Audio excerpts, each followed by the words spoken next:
तो दोस्तों, आज मैं आपको एक ऐसी कहानी सुनाने वाला हूँ जो शायद आपकी भी कहानी हो सकती है।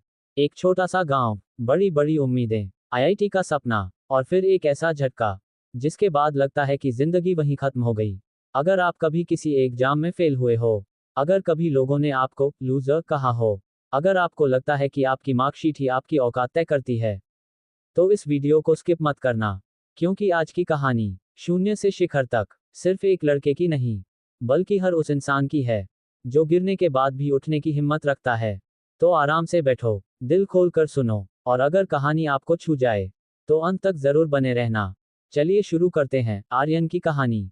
उत्तर भारत के एक छोटे से गांव रामपुर में, जहां बिजली आती कम थी और जाती ज्यादा थी, वहां एक पुराना बरगद का पेड़ और उसके नीचे एक छोटी सी चाय की दुकान थी। उसी गांव में आर्यन रहता था। आर्यन बचपन से ही वह बच्चा था जिसकी मिसालें दी जाती थीं।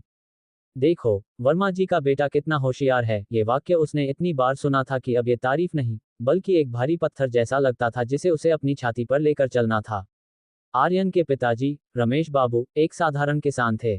उनकी हथेलियां खेत में हल चलाते चलाते पत्थर जैसी सख्त हो गई थीं, लेकिन उनकी आंखों में एक सपना बहुत नर्म और नाजुक था, अपने बेटे को एक बड़ा अफसर बनते देखना। 10वीं और 12वीं में आर्यन ने जिले में टॉप किया। पूरा गांव जश्न में डूब गया। रमेश बाबू ने कर्ज लेकर मिठाइयां बांटी।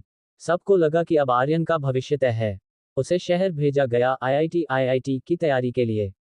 कोटा कोटा शहर की चकाचौंध और वहां की भीड़ ने आर्यन को पहली बार यह महसूस कराया कि वह खास नहीं है।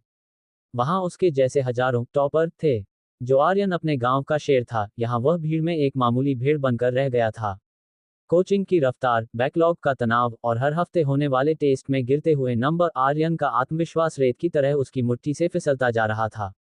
वह अपने पिता को फोन करता तो उधर से आवाज आती, बेटा बस मन लगाकर पढ़ना, खेत गिरवी रखा है, लेकिन तू चिंता मत करना। यह एक वाक्य आर्यन की रातों की नींद उड़ाने के लिए काफी था। 2 साल बीत गए। परिणाम का दिन आया। आर्यन कंप्यूटर स्क्रीन के सामने बैठा था। हाथ कांप रहे थे। उसने अपना रोल नंबर डाला।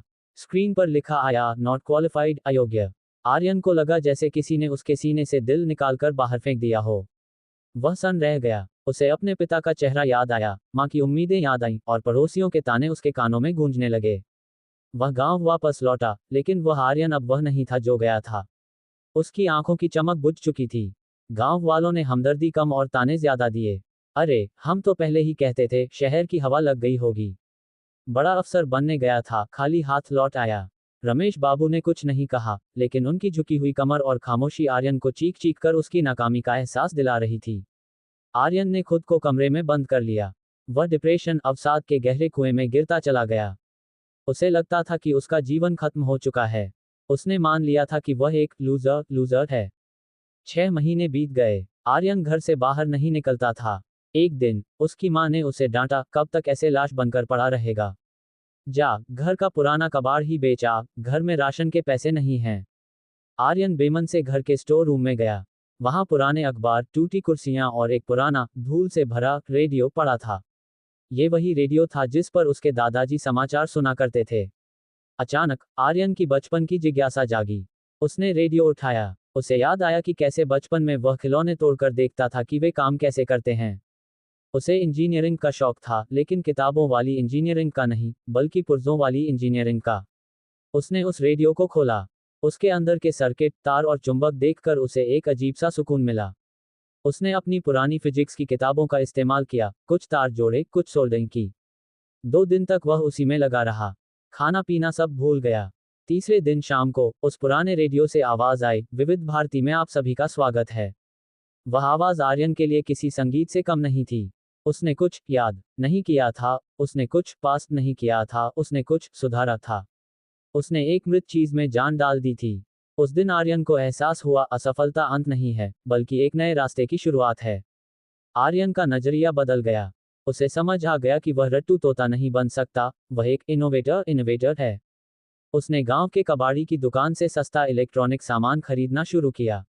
वह दिन भर खराब मोटर, पंखे और मिक्सर ठीक करता। गांव वाले अब उसे पागल कहने लगे थे। देखो, इंजीनियर बनने गया था, अब मिस्त्री बन गया है। लेकिन आर्यन को अब आवाजें सुनाई नहीं देती थीं। उसे अपना लक्ष्य मिल गया था। उसने देखा कि उसके गांव में बिजली की बहुत समस्या है। किसानों को सिंचाई के लिए डीजल पंप का इस्तेमाल करना पड़ता है, जो बहुत महंगा था। आर्यन ने ठान लिया, वह एक ऐसा सोलर पंप बनाएगा जो सस्ता हो और कबाड़ स्क्रैप से बनाया जा सके। उसके पास पैसे नहीं थे, कोई लैब नहीं थी, कोई गाइड नहीं था। उसने इंटरनेट का सहारा लिया। दिन में वह लोगों के पंखे कूलर ठीक करके पैसे कमाता और रात को अपने आविष्कार पर काम करता। कई बार वह फेल हुआ। कभी मोटर जल जाती, कभी सर्किट उड़ जाता। एक बार तो उसकी छोटी सी वर्कशॉप में आग भी लग गई। पिता ने गुस्से में कहा, ये सब बंद कर दे, क्यों नाक कटा रहा है। लेकिन आर्यन ने पहली बार पिता की आंखों में आंखें डालकर कहा, पापा मुझे एक मौका और दीजिए। पढ़ाई में फेल हुआ हूँ, जिंदगी में नहीं। पूरा 1 साल लग गया। आर्यन ने साइकिल के पहियों, पुरानी वॉशिंग मशीन की मोटर और टूटे हुए सोलर पैनल्स को जोड़कर एक मशीन बनाई। ये दिखने में अजीब थी, किसी कबाड़ के ढेर जैसी, लेकिन यह उसका सपना था। उसने अपने पिता के खेत में उसका परीक्षण करने का फैसला किया। गांव वाले तमाशा देखने जमा हो गए। सब हंस रहे थे। अरे रमेश, तेरा बेटा अब खेत भी जलाएगा क्या? आर्यन ने कांपते हाथों से स्विच ऑन किया। मशीन से घरघराहट की आवाज आई, लेकिन पानी नहीं आया।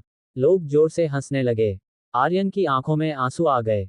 वह मशीन के पास गया, उसे थपथपाया जैसे किसी बच्चे को चुप करा रहा हो। उसने एक ढीले तार को देखा और उसे कस दिया। दोबारा स्विच दबाया। एक पल की खामोशी, और फिर छप छप छप। पाइप से पानी की एक मोटी धार निकली और सूखे खेत की प्यासी धरती पर गिरी। भीड़ शांत हो गई, सिर्फ पानी के गिरने की आवाज आ रही थी। रमेश बाबू दौड़कर आए और उस पानी को हाथों में भर लिया। वह पानी नहीं, उनके बेटे की मेहनत का पसीना था। उस दिन पहली बार रमेश बाबू की आंखों में गर्व के आंसू थे। आर्यन का आविष्कार काम कर गया था। ये बाजार में मिलने वाले पंपों से 10 गुना सस्ता था। धीरे धीरे बात फैलने लगी। आसपास के गांवों से किसान आर्यन के पास आने लगे। आर्यन ने आर्यन एग्रो सॉल्यूशंस के नाम से अपनी छोटी सी कंपनी शुरू की। लेकिन असली चुनौती अभी बाकी थी। उसे अपने आविष्कार को बड़े स्तर पर ले जाना था। उसे निवेश फंडिंग चाहिए था। वह शहर गया, बड़े बड़े निवेशकों के सामने अपनी प्रेजेंटेशन दी। वहां भी उसे रिजेक्शन मिला। सूट बूट वाले लोगों ने उसकी टूटी फूटी अंग्रेजी का मजाक उड़ाया। तुम्हारे पास कोई डिग्री नहीं है, आईआईटी का टैग नहीं है, हम तुम पर पैसा क्यों लगाएं? आर्यन ने हार नहीं मानी। उसने हारना छोड़ दिया था। एक प्रदर्शनी एग्जीबिशन में उसने अपना मॉडल रखा। वहां एक बड़े उद्योगपति की नजर उस पर पड़ी। उन्होंने उसकी डिग्री नहीं, उसका जुगाड़ और उसकी मशीन की दक्षता एफिशिएंसी देखी। उन्होंने आर्यन से पूछा, लड़के, यह आइडिया तुम्हें कहां से आया? आर्यन ने मुस्कुराते हुए कहा, सर, आईआईटी की किताबों से नहीं, खेत की मजबूरियों से आया है। उसे अपनी पहली बड़ी फंडिंग मिली। 5 साल बाद उसी गांव में एक बड़ा कारखाना लगा था। नाम था रमेश एंड सन्स। आर्यन अब अपनी BMW कार से गांव में उतरा। वही धूल भरी सड़कें थीं, वही बरगद का पेड़ था। लेकिन अब नजरिया बदल चुका था। जो लोग उसे मिस्त्री और पागल कहते थे, आज वे अपने बच्चों को लेकर उसके पास खड़े थे। भैया, हमारे लल्ला को भी अपने जैसा बना दो। आर्यन ने मंच पर खड़े होकर माइक थामा। सामने हजारों युवा बैठे थे। उसने कहा, मुझे पता है तुम में से बहुत से लोग डरे हुए हैं।